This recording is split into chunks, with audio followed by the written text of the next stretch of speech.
नमस्कार विद्यार्थ्यांनो, स्वागत करतो मी तुमचं ब्रिज कोर्समध्ये. इयत्ता 9वी आपण इंग्रजी विषयाची 11वी ॲक्टिव्हिटी इथे बघतोय. बघा, सुरुवात करू. लर्निंग आउटकम्स काय याच्यामधनं? Write and essay on different topics and subject. आता तुम्हाला वेगवेगळे टॉपिक आणि सब्जेक्ट तुम्हाला त्याच्यावर एसे लिहायचा. लहानपणी आपण लिहायचो my pet animal, my school, my college, if I am a prime minister, if I am a teacher किंवा if I am a principal of this school. त्याच्यावर आपण एसे लिहिलेले. मी काही टॉपिक्स तुमच्यासाठी काढून ठेवले, ते बघूया आपण. ओके, चला लक्ष द्या.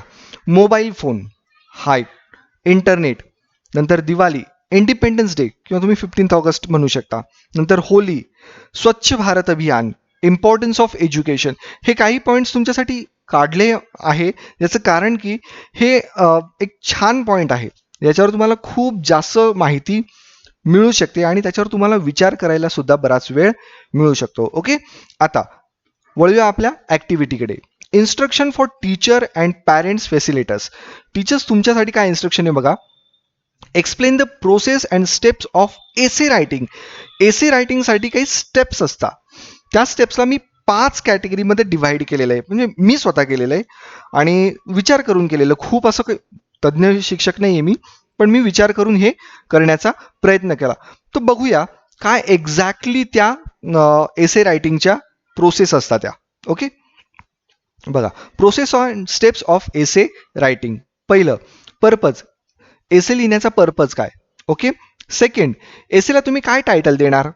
ओके, नंतर इंट्रोडक्शन, महत्वाचा पार्ट आहे एसे मधला. तुम्हाला इंट्रोडक्शन एसे सुरू करताना पर्सन असेल, कोणी असेल, कशाबद्दलही असेल, थोडंसं इंट्रोडक्शन तुम्हाला द्यावं लागेल. नंतर बॉडी ऑफ इन्फॉर्मेशन. एसेचा जो मेन पार्ट आहे बॉडी ऑफ इन्फॉर्मेशन, हा पण तिथे असला पाहिजे. आणि त्या बॉडी ऑफ इन्फॉर्मेशनला कन्क्लुजन म्हणजे शेवट आपल्याला मात्र तिथे करता आला पाहिजे. मग हे 5 पॉईंट माझ्या मते महत्वाचे आहे एसे लिहिताना. ओके, हे मी तुमच्यासाठी काढून ठेवलेले. नंतर लर्निंग ॲक्टिव्हिटी 2. याच्या अगोदरची ॲक्टिव्हिटी आपण याच्या अगोदरच्या व्हिडिओमध्ये बघितलेली आहे. इथे बघतोय आपण learning activity 2. Prepare a paragraph on P V Sindhu. P V सिंधूच्या आयुष्यावर तुम्हाला एक पॅरेग्राफ लिहायचा आहे. आपण असं म्हणू की आपल्याला एक छोटासा एसे लिहायचा आहे. Use the following points. Following points जे आहे त्याचा वापर करायचा. फुल नेम काय, पुलसरा व्यंकटा सिंधू. माझ्या ते हा धडा तुम्ही शिकलेले आहात, तुम्हाला आठवत असेल तर. स्टेट, कोणत्या स्टेटचे आहे ते, आंध्र प्रदेश. सेकंड पॉईंट झाला. पॅरेंट्स, कोण कोण पॅरेंट्स आहे, P V Raman and P Vijaya, दोघं पॅरेंट्स आहे. यू कॅन टॉक अबाउट त्यांच्या पॅरेंट्सबद्दल. अजून मी एक तुम्हाला सांगतो, both are national volleyball players. Okay, early success, अगोदरच्या आयुष्यातलं त्यांचं सक्सेस काय आहे बघा. म्हणजे पी व्ही सिंधूचं 5th Servo all India ranking championship under 10 category, who won the singles title at Ambuja cement. हे त्यांचं सक्सेस आहे. हे त्यांच्या अर्ली लाईफचं म्हणजे तारुण्याच्या काळातलं, तारुण्याचं पण नाही म्हणता येणार, जेव्हा त्यांनी ती बॅडमिंटन खेळायला सुरुवात केली तेव्हाचं. Okay, and even note down की पी व्ही सिंधू या बॅडमिंटन प्लेअर होतं. त्यांना शटल गर्ल सुद्धा म्हटलं जायचं. मी तुम्हाला पॉईंट सांगतोय, तुम्हाला त्याच्यावरनं एसे लिहिता येईल. Next, recognition. कधी रेकग्नेशन भेटलं त्यांना, तर इन 2012 साली मात्र त्यांना रेकग्नेशन भेटलं. She won Asia youth under 19 championship. Under 19ची जी चॅम्पियनशिप होती एशिया यूथची, ते त्या जिंकलेल्या आहे. त्यांना कोणता अवॉर्ड मिळाला, she won many awards including Padma Shri in 2015. 2015 मध्ये त्यांना पद्मश्री हा अवॉर्ड भेटला. In 2016 she got Rajiv Gandhi Khel Ratna award आणि 2016ला त्यांना राजीव गांधी खेलरत्न हा अवॉर्ड तिथे मिळालेला आहे. आता या पॉईंट्सचा वापर करून तुम्हाला पी व्ही सिंधूवर आधारित एक छोटासा पॅरेग्राफ तुम्हाला सुरुवातीला लिहायचा आहे. Got it. सॉल्ड ॲक्टिव्हिटी किंवा डेमो तुम्ही त्याला म्हणू शकता. Pusarla Venkata Sindhu is badminton player आहे. She born and brought from Andhra Pradesh. Born and brought up कुठे झालेल्या, त्या आंध्र प्रदेशमध्येच त्या वाढलेल्या आहे, तिथेच त्यांचा जन्म झालेला आहे. आता प्रॅक्टिससाठी तुम्हाला काय करायचं बघा, read the following points and write answer in together as simple paragraph. खालील पॉइंट्स वाचायचे, त्याच्यावर छोट्याशा पॅरेग्राफमध्ये तुम्हाला माहिती लिहायची. आता पॅरेग्राफ न लिहिता मी तुम्हाला अगेन मी क्वेश्चन आन्सर फॉर्मॅटमध्ये हे करून दाखवतो. Use the points and develop essay, आणि याच्यावरनं तुम्ही मात्र काय करायचा, एसे लिहायचा. Suggest suitable title for to your writing. आता इथे बघा, name of player, related sport. मी तुम्हाला डायरेक्ट ॲक्टिव्हिटीकडे घेऊन जातो. चला बघूया. Name of the player Sachin Ramesh Tendulkar. आता मला ह्याला टायटल जर द्यायचं झालं तर मी काय टायटल देईल, गॉड ऑफ क्रिकेट त्यांना म्हटलं जातं. सो गॉड ऑफ क्रिकेट, किंवा मी असंही म्हणू शकतो मास्टर ब्लास्टर, ओके, किंवा लिटिल मास्टर मी असं म्हणू शकतो. Okay. Name of the player Sachin Ramesh Tendulkar, born in 24 April 1973 in Mumbai. Related sport, कोणत्या स्पोर्टशी रिलेटेड आहे, ही related to the cricket. Early career beginning कधी झालं, ऑन 14 नोव्हेंबर 1987 हे त्यांचं करिअर बिगिनिंग झालं. The 14-year-old Tendulkar was selected to represent Bombay in the Ranji. आता त्यावेळेस त्या मुंबईला बॉम्बे म्हटलं जायचं. Okay. Ranji trophy, India's prime domestic first class cricket tournament. इंडियाचं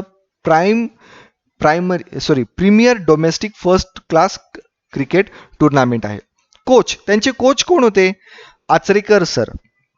ओके. गायडन्स कुठे घेतलं त्यांनी, आचरेकर्स अकॅडमी, त्यांची अकॅडमी होती क्रिकेटची मुंबईला, तिथे त्यांनी ते ट्रेनिंग घेतलं. Achievements, served as captain of Indian national team, त्यांनी इंडियन नॅशनल टीममध्ये ॲज अ कॅप्टन म्हणून काम केलेले. Got it. आता हे पॉइंट्स तर मी तुमच्या समोर आणले. ओके.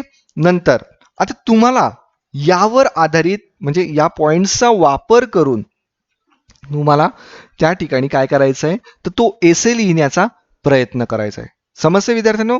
आता एक्सटेन्शन ॲक्टिव्हिटीमध्ये बघा काय आपल्याला, read the following point and write answer in together as a single paragraph. एक सिंगल पॅरेग्राफमध्ये तुम्हाला आन्सर्स लिहायचे. Use the given points and write essay, त्याचा एसे तुम्हाला तयार करायचा आहे.